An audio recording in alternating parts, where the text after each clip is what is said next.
है पनौती। सत्ता ने लगा दी है भयंकर पनौती। जी हां, पिछले कुछ दिनों से आप लगातार इस बात की चर्चा सुन रहे हैं कि देश भर के ड्राइवर मोदी सत्ता के एक कानून के खिलाफ आवाज उठा रहे हैं और अब ये आवाज सड़कों पर गूंजने लगी है। जगह जगह पर गाड़ियां खड़ी होने लगी हैं। माहौल बिगड़ता जा रहा है। आप में से बहुत सारे लोग ये भी सोच रहे होंगे कि ड्राइवरों का मसला है, हमसे क्या। लेकिन इस वीडियो में हम यही बात करेंगे कि ये किसी विशेष ड्राइवर का मसला नहीं है, ये आप सबका मसला है। अभी मोदी सरकार ने किस तरह से देश भर के ड्राइवरों के जीवन में पनौती लगाने का काम किया है, पूरी कहानी क्या है, बेहद आसान भाषा में उस पर चर्चा करेंगे। इसके अलावा किसी भी सड़क दुर्घटना के लिए कौन कौन से पहलू जिम्मेदार हैं। आमतौर पर हम लोग सीधे सीधे बड़ी गाड़ी के ड्राइवर को जिम्मेदार मान लेते हैं, लेकिन आज बड़ी आसानी से मैं आपको 8-10 ऐसे कारण बताऊंगा जिससे आए दिन सड़क दुर्घटना होती है और इसमें सबसे बड़ा जिम्मेदार जो है उसके बारे में जानकर आपके होश उड़ जाएंगे। सड़क दुर्घटना के भीतर एक बहुत लंबा चौड़ा भयंकर वाला स्कैम है, घोटाला है, और ये घोटाला कौन और किस तरीके से करता है एकदम आसान भाषा में आपके सामने रखूंगा। इसके साथ ही देश भर के जो ड्राइवर जिस तरीके से इसका विरोध कर रहे हैं उनके लिए एक खास बात कहनी है, उसे जरा ध्यान से सुनिएगा, वरना आपका यह आंदोलन, आपका यह विरोध प्रदर्शन आप ही के खिलाफ हो सकता है। और वीडियो के अंत में विशेष चर्चा इस बात पर करेंगे कि मोदी सरकार को करना कुछ और था और कर दिया कुछ और, यानी सड़क दुर्घटना पर कानून कुछ और बनाना था, कानून बना दिया कुछ और इसका और भयंकर दुष्परिणाम देखने को मिल सकता है। यानी अभी जो कानून मोदी सरकार ला रही है उसकी वजह से और ज्यादा दुर्घटनाएं सामने आ सकती हैं। कैसे आएंगी, हर एक पहलू पर विस्तार से चर्चा करेंगे। अभी से बता देता हूं, वीडियो भारत के हर एक नागरिक के लिए बहुत महत्वपूर्ण होने वाली है। एक एक पहलू पर विस्तार से बात करेंगे, इसीलिए आज मैंने कोई अन्य मुद्दा नहीं रखा है, बातचीत सिर्फ एक मुद्दे पर होगी। आगे बढ़ने से पहले आप सभी से अनुरोध है कि यदि आप पहली बार देख रहे हैं तो फेसबुक पर हमारे पेज को फॉलो और लाइक कर लीजिए, यूट्यूब पर सब्सक्राइब करके घंटा बजा दीजिएगा टन से। देश को गोदी मीडिया के जहर से बचाने और आम आदमी की आवाज को बुलंद करने में हो सके तो हमारे सहायक बनिए। इस क्यूआर कोड या फिर मोबाइल नंबर का प्रयोग करते हुए हमें आर्थिक रूप से मजबूत करने का प्रयास जरूर करें। बहुत बहुत धन्यवाद। आइए अब बातचीत शुरू करते हैं। एक बार फिर से अनुरोध है कि अंत तक सुनिएगा, यह मामला ड्राइवरों से ज्यादा आम जनमानस के लिए महत्वपूर्ण है। पिछले दिनों केंद्रीय गृह मंत्री अमित शाह ने संसद में कुछ नए कानून लाने की बात कही। वैसे तो विवाद बहुत सारे कानूनों पर है, बहुत सारे मसलों पर है, लेकिन वाहन चालकों को लेकर जो व्यवस्था मोदी सरकार लाना चाहती है उसे लेकर भयंकर विरोध शुरू हो गया है। इसका एक कारण यह भी है कि वाहन चालन देश के करोड़ों लोगों का व्यवसाय भी है। शायद इसीलिए आप देख रहे होंगे कि जो प्राइवेट वाहन चालक हैं, जैसे मैं भी गाड़ी चलाता हूं, आपके घर में भी 2 पहिया 4 पहिया वाहन जरूर होगा, तो हम लोग इसे लेकर उतने एक्टिव नहीं हैं। लेकिन जो लोग बस ट्रक चलाते हैं, जिनका ट्रांसपोर्ट का काम है, जो इसे बिजनेस के रूप में करते हैं, जिनका ये धंधा है, जिनकी इससे आजीविका चलती है, जो गाड़ी चलाकर पैसा कमाते हैं, वो लोग मुख्य रूप से सामने आ रहे हैं। जबकि इस मसले में लपेटा सभी को जाएगा, कोई बचने वाला नहीं है। लगेगी आग तो आएंगे घर सभी जद में। कई संगठनों का यह भी कहना है कि यदि आप अपने मोटरसाइकिल से भी जा रहे हैं और किसी को धक्का मार दिया, कोई अनहोनी हो गई, तो आप भी इस कानून के लपेटे में आ जाएंगे, जो कहता है कि यदि सड़क पर कोई दुर्घटना होती है और सामने वाले की मृत्यु हो जाती है तो ड्राइवर को 10 साल की कैद की सजा और लाखों रुपए का जुर्माना देना होगा। जुर्माने की रकम को लेकर अलग अलग जगह अलग अलग दावे किए जा रहे हैं, लेकिन ये जो 10 साल की सजा है, इसे सुनकर लोगों के भीतर नाराजगी पैदा होने लगी। जुर्माने के रूप में 5 से 7 लाख रुपए की बात सामने आ रही है, जबकि अब तक इसी मामले में सजा मात्र 2 साल की थी और कुछ रुपए जुर्माने के थे। अब लोग कहने लगे हैं कि मोदी सरकार से बढ़िया तो अंग्रेजों का कानून था। यानी जो मोदी सरकार बात बात में अंग्रेजी निशानी मिटाने की बात करती है, यह कानून दिखा रहा है कि अंग्रेजी निशानी मिटाने के जुमले के पीछे यह सरकार उससे भी खतरनाक निशानी देकर जा रही है। यहां इस मामले में एक और बात कही गई है कि यदि दुर्घटना की जानकारी ड्राइवर पुलिस को देता है तथा घायल को अस्पताल पहुंचाता है तो उसकी सजा कम कर दी जाएगी, कुछ कम कर दी जाएगी, यानी 10 साल की जगह 7 साल की सजा कर दी जाएगी, लेकिन सजा मिलेगी। तो यह है पूरा मामला। लेकिन अब सबसे बड़ा मसला यह है कि यह सारी व्यवस्था दुर्घटना के लिए बनाई जा रही है, लोगों को सुरक्षित करने और उनकी जान बचाने के प्रयास के तहत बनाई जा रही है, ऐसा सरकार का दावा है। लेकिन क्या सच में यह सरकार आपकी जान को लेकर इतनी चिंतित है? क्या सच वही है जो मोदी सरकार दिखाने की कोशिश कर रही है? और क्या ऐसे कानून बनाने से सच में कोई फायदा होने वाला है या फिर इससे भी भयंकर नुकसान होने जा रहा है? यह सब कुछ समझने के लिए सबसे पहले आपको यह जानना होगा कि जो भी सड़क दुर्घटनाएं होती हैं उसके लिए जिम्मेदार कौन है। अब एक एक पॉइंट को ध्यान से सुनते जाइए और दिमाग में बिठाते जाइए। अभी मैं लगातार लगभग 10 पॉइंट्स पर चर्चा करने जा रहा हूं, एक एक को ध्यान से सुनते जाइए और आप खुद ही महसूस करेंगे कि यही वो कारण है जिसकी वजह से सड़क पर दुर्घटनाएं होती हैं। पहला कारण है लोगों को ड्राइविंग लाइसेंस देने में बड़ा घोटाला। जी हां, आप में से ज्यादातर लोगों ने ड्राइविंग लाइसेंस बनवाया होगा और यह भी दावे के साथ कहा जा सकता है कि 100 में से 70-80 लोगों ने किसी न किसी दलाल के माध्यम से बनवाया होगा। और दलाल की जरूरत इसलिए पड़ती है क्योंकि दलाल 100 का काम 500 में भले कराता है, लेकिन दौड़ भाग खत्म हो जाती है। नियमों को लांघकर आपको उस पार ले जाने की गारंटी देता है दलाल। और इससे होता यह है कि आपको जिन चीजों की जानकारी होनी चाहिए या जो सीखना चाहिए, जो सीखना पड़ता था, वो नहीं करना पड़ता है। और हाल फिलहाल में आपने देखा, मोदी सत्ता आने के बाद ड्राइविंग लाइसेंस को लेकर कुछ नए नियम बनाए गए, नए तरीके से परीक्षा वगैरह लेने की व्यवस्था हुई, लेकिन कुछ ही दिन बाद यह सारी व्यवस्था अधिक पैसा वसूलने का जरिया बन गई। पहले जो लाइसेंस बहुत कम पैसों में बन जाता था, मोदी सरकार ने जो नए नियम बनाए कि उसकी वजह से दलालों और ट्रांसपोर्ट विभाग के कर्मचारियों अधिकारियों की कमाई कई गुना बढ़ गई, लोड आम आदमी की जेब पर बढ़ गया। यानी सबसे बड़ा घोटाला लोगों को ड्राइविंग लाइसेंस देने में ही है। यहां पर दलालों के माध्यम से जो अतिरिक्त पैसा लूटा जाता है वो तो अलग की बात है, लेकिन जिन्हें ड्राइविंग का डी भी नहीं पता उन्हें भी लाइसेंस मिल जाता है। यह सबसे खतरनाक है। आप खुद ही सोचकर देखिए, गाड़ी चलाने के लिए लाइसेंस लेने की जरूरत क्या है? लाइसेंस क्यों दिया जाता है? लाइसेंस की जरूरत इसलिए होती है ताकि पता रहे कि इस व्यक्ति को गाड़ी चलानी आती है, इसे ट्रैफिक के नियमों की जानकारी है। जो ट्रैफिक नियमों को जानता होगा, जो अच्छे से गाड़ी चलाना जानता होगा, उसे ही यह लाइसेंस दिया जाएगा, ताकि सड़क पर चलते समय यह दूसरों की जान के लिए जोखिम ना बने। लेकिन सबसे बड़ा घोटाला ड्राइविंग लाइसेंस देते समय ही हो जाता है, और जब वो व्यक्ति गाड़ी लेकर सड़क पर उतरता है तो अपने साथ साथ अन्य लोगों के जीवन को भी संकट में डालता है। अब सवाल यह है कि फर्जी ड्राइविंग लाइसेंस देने के लिए जिम्मेदार कौन है और लेने के लिए जिम्मेदार कौन है? जवाब आप अपने भीतर से निकालिए, ढूंढ लीजिए कौन है जो आपसे कहता है कि कुछ पैसा दे दो, बिना परीक्षा पास किए, या फिर हम परीक्षा पास करवा के तुम्हें दे देंगे, लाइसेंस मिल जाएगा। और वो कौन है जो अतिरिक्त पैसा देकर परीक्षा में शामिल नहीं होता और जीवन रक्षक जानकारियों को लेने से दूर भागता है? यहां ध्यान देने वाली बात यह भी है कि यदि आप खुद ही सड़क पर चलें तो देखेंगे कि बहुत सारे लोग मोटरसाइकिल और 4 पहिया वाहनों में लगे राइट लेफ्ट इंडिकेटर तक के बारे में नहीं जानते हैं। बिना इंडिकेट किए जिधर चाहे मुड़ जाते हैं, डिपर लाइट तक की जानकारी नहीं होती। कई बार यह भी देखा जाता है कि मुड़ना था दाएं और इंडिकेट करते रहे बाएं। इसके अलावा ट्रैफिक के बहुत सारे नियम हैं जिनकी जानकारी होने के बगैर किसी को भी लाइसेंस नहीं दिया जाना चाहिए। बल्कि यदि ये सरकार या फिर कोई भी सरकार लोगों का जीवन सड़क पर सुरक्षित करना चाहती है तो सबसे पहले ट्रैफिक नियमों को गहराई से सिलेबस में जोड़ना चाहिए, पढ़ाई के सिलेबस में जोड़ना चाहिए। इसकी बाकायदा पढ़ाई और ट्रेनिंग दी जानी चाहिए हर एक नागरिक को, और आम जनमानस को भी चाहिए कि जो पैसा लाइसेंस लेने के लिए दलाल की जेब में ठूसते हैं, वही पैसा खर्च करके गाड़ी चलाना और उसके नियमों के बारे में सीखने के लिए या तो कहीं से कोई ट्रेनिंग लें या फिर कोई कोर्स खरीदें। चलती का नाम गाड़ी और चलाते का नाम ड्राइवर कहने से काम नहीं चलेगा। गाड़ी चला लेना और गाड़ी चलाने आना, इन दोनों में बहुत बड़ा फर्क है। आइए अब उस दूसरे घोटाले की बात करते हैं जो लाइसेंस से भी बड़ा घोटाला है। और यह ऐसा घोटाला है कि आप चाहे लाख ट्रेनिंग ले लिए हों, चाहे सारे नियम कानून आपके दिमाग में 24 घंटे घूमते हों, लेकिन यदि आप इस घोटाले के शिकार हुए तो दुर्घटना होना तय है। और यह घोटाला सीधे सीधे तमाम सरकारें करती हैं, और मोदी सरकार ने सारे रिकॉर्ड तोड़ दिए हैं इस घोटाले में। और यह घोटाला है सड़क निर्माण घोटाला। आप अक्सर खबर सुनते हैं कि खराब सड़क की वजह से दुर्घटना हुई, और खराब सड़कों की समस्या से निपटने का दिखावा करने के लिए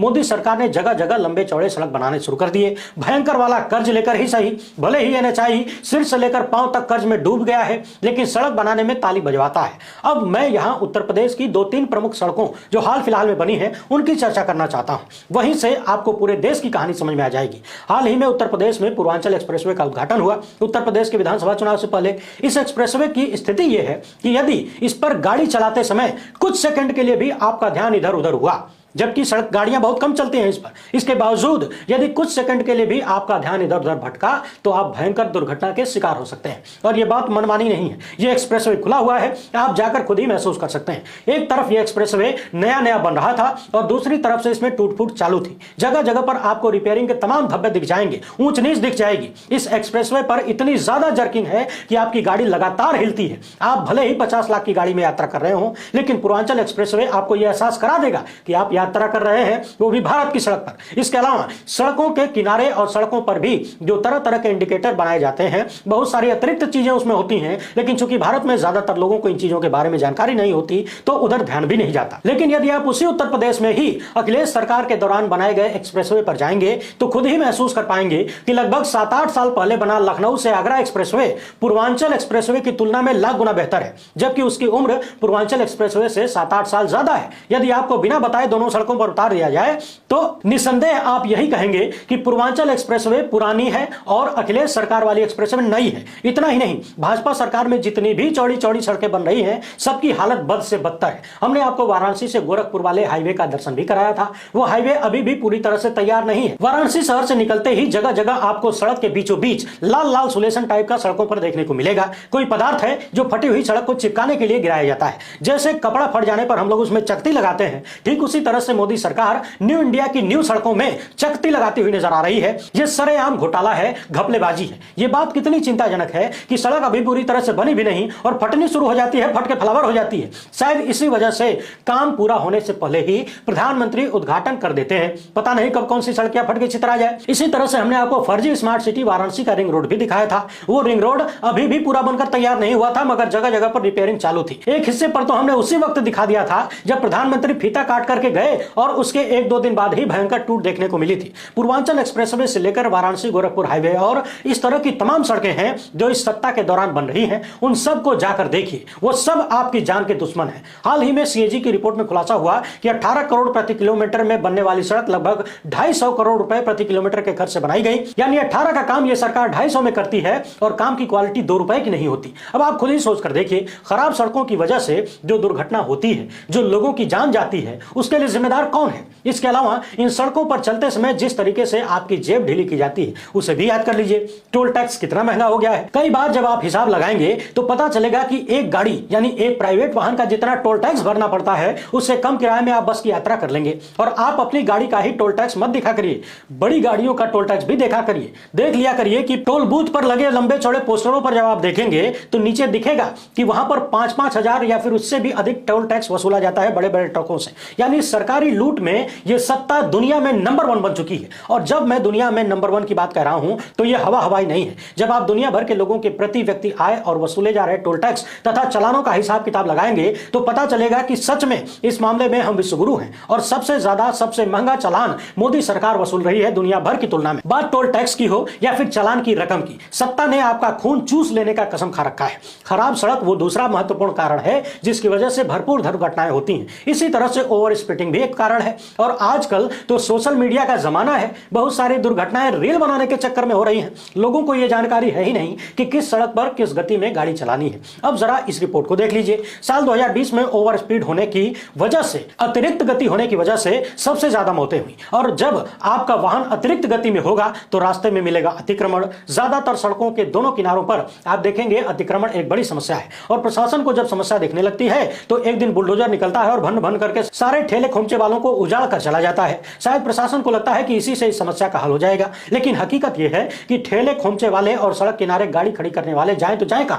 हाल ही में गलत पार्किंग को लेकर सख्ती से कार्रवाई शुरू हुई। अचानक बहुत तेजी से लोगों की गाड़ियां उठाई जाने लगी। मगर सवाल यह है कि ज्यादातर शहरों में, ज्यादातर क्षेत्रों में जरूरत भर के स्टैंड नहीं है, पार्किंग की सुविधा नहीं है, तो लोग गाड़ियां सड़क पर खड़ी नहीं करेंगे तो कहां जाएंगे। इसके अलावा कुछ राज्यों में सरकार की मनमानी की वजह से और वोट पाने के चक्कर में वोट बैंक ने आवारा पशुओं की बड़ी समस्या खड़ी कर दी है। और मैं इसका खुद व्यक्तिगत रूप से 2-2 बार का भुक्तभोगी रह चुका हूं। लगभग 3 साल पहले यदि ड्राइवर ने कुशलता न दिखाई होती तो शायद मैं आज आपके सामने खड़ा न होता और यह बात न हो रही होती। उत्तर प्रदेश में ही इलाहाबाद से वाराणसी के रास्ते पर रात के लगभग 10 बजे काले रंग का सांड हमारी गाड़ी के ठीक सामने अचानक आ गया। क्योंकि उसका रंग काला था इसलिए दूर से दिखा नहीं, और जब अचानक सामने आ गया तो थोड़ी देर के लिए गाड़ी में जितने भी लोग थे सबको यही लगा कि अब तो गए। यहां एक बात और ध्यान देने वाली है, पूर्वांचल एक्सप्रेसवे जैसी सड़कों पर भी भर भर के आवारा पशु दिखाई दे रहे हैं। अब कल्पना करके देखिए, जिस एक्सप्रेसवे पर 100 की स्पीड में गाड़ियों को चलाना निर्धारित किया गया है, वहां यदि अचानक कोई आवारा पशु सामने आ जाए तो क्या होगा। यह सरकार द्वारा बनाई गई समस्या नहीं है तो क्या है? इसके लिए जिम्मेदार कौन है? और आवारा पशुओं ने किसानों को आर्थिक रूप से तो बर्बाद कर ही दिया है, उनकी जान के लिए भी लगातार जोखिम बनते जा रहे हैं और किसानों से ज्यादा सड़क पर चलने वाले लोगों के लिए खतरा पैदा कर रहे हैं। उत्तर प्रदेश के पूर्व मुख्यमंत्री अखिलेश यादव लगातार इस मामले पर आवाज उठाते हैं, लेकिन किसी के कानों में जूं तक नहीं रेंगती। इसके अलावा बड़ी गाड़ियों और व्यावसायिक गाड़ियों से होने वाली दुर्घटना का एक और बड़ा कारण है और वो है अवैध वसूली। कई बार अवैध वसूली से बचने के लिए ड्राइवर इधर उधर का रास्ता अपनाता है, यह भी दुर्घटना का एक बड़ा कारण बनता है। एक बात और ध्यान देने वाली है, शहरों में बहुत सारे रास्तों पर बड़ी गाड़ियों का प्रवेश वर्जित होता है, लेकिन चौराहों पर खड़े वर्दीधारी अपनी जेब गर्म करने के लिए बड़ी बड़ी गाड़ियों को प्रवेश दे देते हैं और अक्सर ऐसा देखा जाता है कि नो एंट्री में प्रवेश के बाद कोई दुर्घटना हो जाती है। वहीं आज के जमाने में मोबाइल फोन का प्रयोग भी दुर्घटनाओं के लिए बड़े स्तर पर जिम्मेदार है। लोगों के पास इतना समय नहीं होता कि गाड़ी को किनारे लगाकर फोन कॉल को निपटा लें। दोनों काम एक साथ करने के चक्कर में आजीवन छुट्टी हो जाती है। हमारे यहाँ रॉन्ग साइड में चलने की भी बड़ी बीमारी है। यदि सड़क पर कट थोड़ी दूर है तो लोग उल्टे साइड में निकल लेते हैं और यही काम जब रात के समय किया जाता है तो वो और भी खतरनाक हो जाता है। इसके अलावा एक और महत्वपूर्ण समस्या ड्राइवरों का मानसिक संतुलन भी है। जो भी भारी वाहन चलाने वाले ड्राइवर हैं या फिर लंबी दूरी चलने वाले ड्राइवर हैं, उन्हें घंटों तक लगातार चलना पड़ता है तो पूरी तरह से दिमाग और आंख ड्राइविंग में ही रखना पड़ता है। कई बार बहुत कम समय के लिए इन्हें स्टॉपेज मिलती है, आराम मिलता है और इन सब पर बोझ बनता है उनकी आर्थिक स्थिति। आज की तारीख में ज्यादातर ड्राइवरों की मासिक तनख्वाह 8 से 10 हजार रुपए या फिर अधिक से अधिक 15 हजार रुपए तक होती है। यानी महंगाई के इस खतरनाक दौर में यदि ड्राइवर इतनी कम तनख्वाह पर काम कर रहे हैं तो निश्चित तौर पर मानसिक तनाव भी होगा। और यही कारण है कि यह कानून सामने आने के बाद बड़ी संख्या में ड्राइवरों ने गाड़ी चलाना ही छोड़ने का फैसला लेना शुरू कर दिया है और उनका यह कहना है कि 8-10 हजार कमाने के लिए हम अपना जीवन जोखिम में क्यों डालें। कहीं कोई दुर्घटना हो जाए तो फिर इतना लंबा चौड़ा जुर्माना कहां से भरेंगे और सालों के लिए यदि हम जेल में चले जाए तो हमारे परिवार को कौन देखेगा। और अब जब यह कानून सरकार लाना चाहती है तब सोच कर देखिए, सभी वाहन चालकों के मन में एक और बड़ा डर होगा, कहीं कुछ हो न जाए, कहीं कोई दुर्घटना न हो जाए। और इनकार में आकर्षण होता है, यह सृष्टि का नियम है। राह चलते यदि छोटा सा गड्ढा सड़क पर दिखे, आप लाख बचने की कोशिश करें, अंत में साइकिल उस गड्ढे में जरूर जाती है। यह आपने खुद भी महसूस किया होगा। तो अब जब वाहन चालकों के मन में एक डर होगा, कुछ हो न जाए, तो यह आशंका पैदा होती है कि कहीं इस डर की वजह से ही दुर्घटनाओं में बढ़ोतरी न हो जाए। वैसे भी यह सोचने वाली बात है कि 8 से 10 हजार रुपए या अधिकतम 15 हजार रुपए की कमाई जब होनी है तो कोई भी व्यक्ति इतना बड़ा जोखिम उठाने क्यों जाएगा। कोई भी छोटा मोटा काम करके इतनी कमाई की जा सकती है। हालांकि आज के दौर में इतनी कमाई कर पाना भी लोगों के लिए बहुत मुश्किल होता जा रहा है। लेबर चौराहों पर जाएंगे तो सारी हकीकत सामने आ जाएगी, न्यू इंडिया की और विश्वगुरु की। अब जरा कुछ और महत्वपूर्ण बातें सुन लीजिए। पहले तो यह बता दें कि ड्राइवर अभी जिस तरीके से विरोध कर रहे हैं वो उनके खिलाफ कैसे जा सकता है और कौन कौन सी गलती उन्हें नहीं करनी है। इसके बाद यह समझेंगे कि असल में जनता के हित में मोदी सरकार को करना क्या था और वो कर क्या रही है। हाल ही में कुछ जगहों से खबर आई कि बसों के ड्राइवर्स ने सवारियों को जगह जगह छोड़कर गाड़ी चलाने से मना कर दिया। बहुत जगहों पर बसों के ड्राइवर तथा अन्य 4 पहिया वाहनों के ड्राइवर लोगों को गाड़ी में बैठने नहीं दे रहे हैं। सवारियां परेशान हो रही हैं, गंतव्य तक पहुंच नहीं पा रही हैं, आम जनता परेशान है। मगर यहां ध्यान देने वाली बात यह है कि यदि बसों और अन्य सवारी गाड़ियों के ड्राइवर लोगों को बीच रास्ते में छोड़ेंगे या फिर उन्हें गाड़ी में बैठने से ही रोकेंगे तो फिर जनता में उनके खिलाफ रोष पैदा होगा। और यदि आम जनमानस में थोड़ी सी भी नकारात्मकता आई तो गोदी मीडिया को तुरंत आतंकवादी घोषित कर देगा।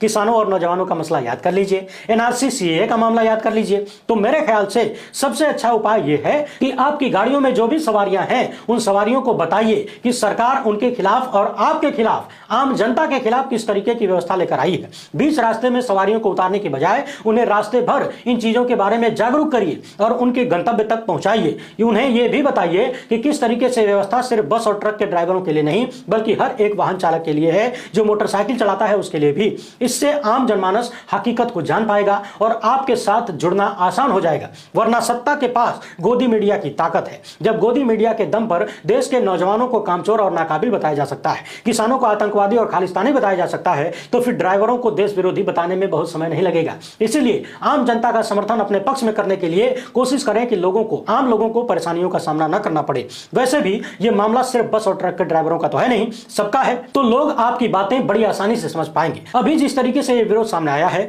खुलकर बंदी भी नहीं हुई कि पेट्रोल डीजल की किल्लत सामने आने लगी है। पेट्रोल पंपों पर लंबी लंबी लाइनें लगने लगी हैं। आने वाले दिनों में पेट्रोल मिलना बंद न हो जाए, लोग इस डर से अतिरिक्त डीजल पेट्रोल लेने लगे हैं। और जब ट्रकों की आवाजाही बंद होगी, ड्राइवर गाड़ियां छोड़कर अपने घर चले जाएंगे, तो निश्चित तौर पर जरूरी सामानों का ट्रांसपोर्ट नहीं हो पाएगा। एक तरह से यह पूरा देश शिथिल पड़ जाएगा, रुक जाएगा। इतना तो तय है कि जो लोग कमर्शियल ड्राइविंग करते हैं, खासकर बस ट्रक वाले, यदि मजबूती से अड़ जाएं तो फिर सरकार को झुकने के अलावा कोई रास्ता नजर नहीं आएगा। अब यह देखने वाली बात होगी कि सरकार इस मामले को कितना लंबा लटकाना चाहती है या खींचना चाहती है। क्या किसान आंदोलन की तरह यहां भी सैकड़ों लोगों की जान जाने का इंतजार किया जाएगा या फिर समय रहते कुछ होता है। अब समझने वाली बात यह भी है कि सरकार यह दिखाने की कोशिश कर रही है कि यह सब कुछ जनता के हित का है, लेकिन ध्यान देने वाली बात यह है कि सड़क पर जब भी कोई दुर्घटना होती है तो भले ही साफ साफ गलती पैदल चलने वाले की हो, साइकिल वाले की हो, मोटरसाइकिल वाले की हो, दुर्घटना के लिए जिम्मेदार हमेशा बड़ी गाड़ी वाले को ही माना जाता है। मोटरसाइकिल से कार की भिड़ंत हुई तो कार वाला जिम्मेदार, कार की ट्रक से भिड़ंत हुई तो ट्रक वाला जिम्मेदार, और लोग बिना सोचे समझे बड़ी गाड़ी के ड्राइवर पर टूट पड़ते हैं। ऐसा लगता है कि अचानक उनके भीतर शैतान जाग जाता है और बस मौके की तलाश में होते हैं। कहीं भी भीड़ का हिस्सा बनकर हिंसा करने को मिल जाए तुरंत जुड़ जाते हैं, और भीड़ का सहारा लेकर हिंसक बनने का सबसे बड़ा उदाहरण पिछले दिनों संसद भवन में देखने को मिला। जब कुछ लोग धुआं उड़ाने के लिए घुस गए थे बेरोजगारी और तानाशाही के खिलाफ, तो बहुत सारे सांसदों ने एक दुबले पतले से नौजवान को जमकर कूटना शुरू कर दिया। उनके भीतर की हिंसा बाहर आ गई। ये वही हिंसक भड़ास है जो सड़क पर लोग ड्राइवरों के खिलाफ निकालते हैं। अब समझने वाली बात यह है कि सत्ता चाहती है कि ऐसी दुर्घटना हो तो ड्राइवर खुद ही पीड़ित को अस्पताल पहुंचाए और पुलिस को इन्फॉर्म करे। अब आप अपने ऊपर लेकर सोचिए, दुर्घटना होगी तो क्या आप हिम्मत जुटा पाएंगे कि मौके पर रुककर एम्बुलेंस बुलाएं, पीड़ित को अस्पताल पहुंचाएं? कहा जाता है कि जान बचे तो लाखों पाए, और जब लोगों के मन में यह बसा हुआ है कि जैसे ही मौका मिले पीटना शुरू कर दो।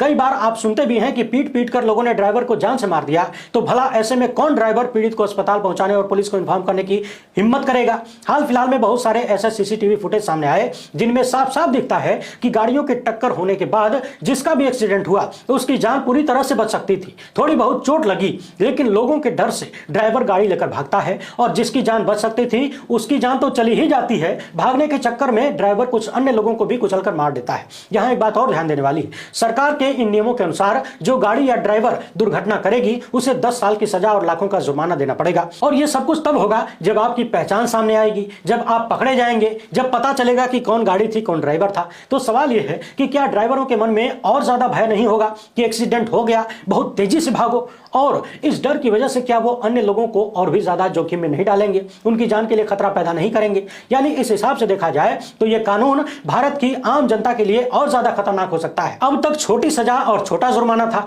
लेकिन जनता के द्वारा पीटे जाने का डर था इसलिए भागते थे, और अब तो दोनों बातें होंगी। एक तो जनता पीटेगी, दूसरा 10 साल की सजा और लाखों का जुर्माना। यानी कहीं ना कहीं सरकार गाड़ी चलाने वालों को डराना चाहती है कि वो अपनी जान पहचान बचाने के लिए और तेजी से भागे। जिस पीड़ित को थोड़ी बहुत चोट लगी हो उसके ऊपर और तेजी से गाड़ी चढ़ाकर निकल जाए। तो ये सारी चीजें देखने के बाद क्या आपको नहीं लगता कि सरकार के वाहन चालकों के खिलाफ ऐसी व्यवस्था बनाने की बजाय भीड़ के खिलाफ कानून बनाने की जरूरत है? जो भीड़ ड्राइवरों को दुश्मन बन जाती है, यदि ऐसी व्यवस्था लाई जाए कि दुर्घटना के बाद यदि किसी ने भी ड्राइवर को भीड़ की शक्ल में हाथ भी लगाया तो उस भीड़ को सजा दी जाएगी, उन पर जुर्माना लगाया जाएगा, तो क्या यह ज्यादा कारगर नहीं होगा? इसके साथ ही यह भी किया जा सकता है कि दुर्घटना के बाद यदि कोई ड्राइवर पीड़ित व्यक्ति को अस्पताल पहुंचाया, पुलिस को सूचित करे तो उसे सजा भी न दी जाए बल्कि सम्मान दिया जाए। यानी ड्राइवरों के मन से इन दोनों संदेहों को मिटाने की आवश्यकता नहीं है क्या? आप खुद ही सोच कर देखिए, यदि लोगों के मन में यह डर होगा कि यदि ड्राइवर को हाथ लगाया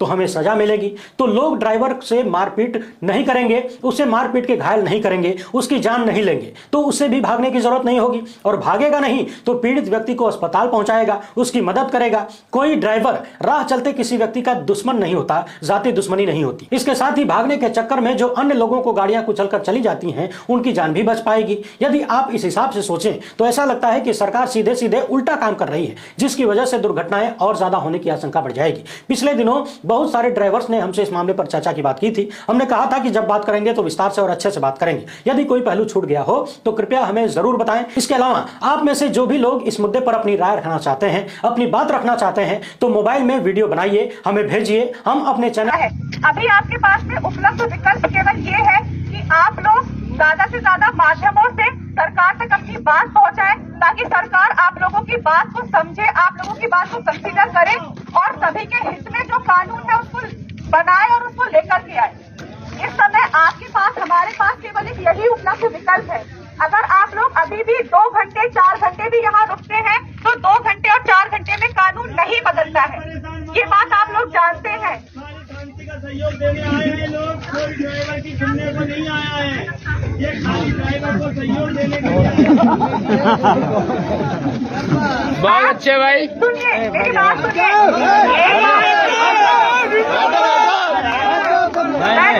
एक बात बताइए।